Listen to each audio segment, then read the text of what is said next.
যে সমষ্টি পুনৰ নিৰ্ধাৰণৰ লগে লগে সমষ্টিৰ আকাৰ সলনি হৈছে।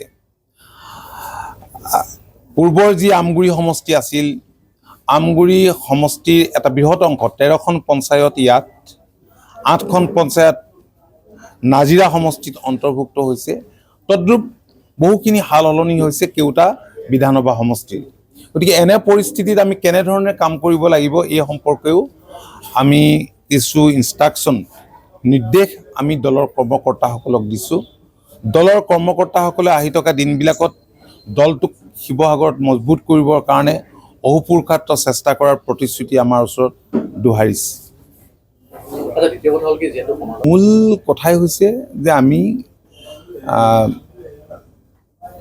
ক'ত ক'ত জিকাৰ সম্ভাৱনা আছে। প্ৰথম কথা হৈছে যে প্ৰাৰ্থিত্ব দিয়া বা লোৱা, এই দুইটা কথাত প্ৰত্যেকেই সাৱধান হ'ব লাগিব যে দিলে বা ল'লে সেই সমষ্টিটোৰ জিকাৰ সম্ভাৱনা কিমান। কাৰণ 126টা সমষ্টিত তো আমাৰ মিত্ৰ দল জিকিব বুলিতো আমি দাবী কৰিব নোৱাৰোঁ বা ভাবিবও নোৱাৰোঁ। গতিকে আমাৰ কথা হৈছে যে সম্ভাৱনাপূৰ্ণ সমষ্টি ৰাজ্যখনৰ বহু ঠাইত আছে। কাৰণ অসম গণ পৰিষদ দল 85 চনত ক্ষমতাত আছিল, 96 চনত ক্ষমতাত আছিল। তো পিছৰ পৰ্যায়ত ধাৰাবাহিক বিপৰ্যয় অগপৰ হৈছে। আৰু যেতিয়া বুজা পৰা কৰিবলগীয়া হয়, আপোনালোকে জানে যে কেতিয়াবা AGPৰ সম্ভাৱনাপূৰ্ণ চিটকো এৰিবলগীয়া হয় যোৱা দিনবিলাকত।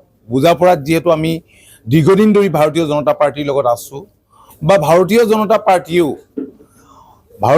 পাৰ্টিৰ সম্ভাৱনা থকা সমষ্টিকো এৰিবলগীয়া হৈছে বা হয়। গতিকে বুজা পৰাত বহুত কথাই হ'ব পাৰে, কিন্তু নিশ্চিতভাৱে দলৰ কৰ্মকৰ্তাসকলে আজিৰ পৰিস্থিতিত আশা কৰে যে বহু ঠাইত ভালকৈ কাম কৰিও আছে। তেওঁলোকে আশা কৰে যে পূৰ্বতকৈ অধিক চিটত সেই পৰ্যায়লৈ চাই তেওঁলোকে আশা কৰে যে আমি বিচাৰিব লাগে। ক'লোৱেই যে সমষ্টিত কোন প্ৰাৰ্থী হ'ব নহ'ব সেইখিনি আমি পিছত ঠিক কৰিম। প্ৰথম কথা যে আমি প্ৰতিটো সমষ্টিতে আমি কিদৰে জনসমৰ্থন আমি আদায় কৰিব পাৰোঁ তাৰ ওপৰত আমি গুৰুত্ব দি আমি সাংগঠনিক স্তৰবোৰ ক্ষিপ্ৰতাৰে মজবুত কৰিবৰ কাৰণে দলৰ আজি জিলা সমিতি, বিধানসভা সমষ্টি সমিতিসমূহক আমি নিৰ্দেশ দিছোঁ। আৰু পৰিব্যায়টো কাম কৰি আছে। মইতো প্ৰতিক্ৰিয়াটো 21 চনৰ নিৰ্বাচনৰ আগতেই কৈছোঁ যে এইবিলাক কংগ্ৰেছৰ পৃষ্ঠপোষকতাত জন্ম হৈছে। আৰু সেইকাৰণে মানুহে 21 চনতেই নাকচ কৰিছে নহয়।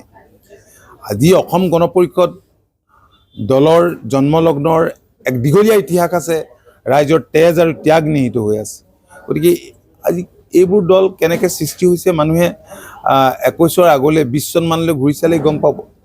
গতিকে না তেওঁলোকক লোকসভাত ছাপোৰ্ট কৰিছে, না বিধানসভাত কৰিছে, না পঞ্চায়তত কৰিছে, না তেওঁলোকক আগন্তুক বিধানসভা নিৰ্বাচনত নকৰে।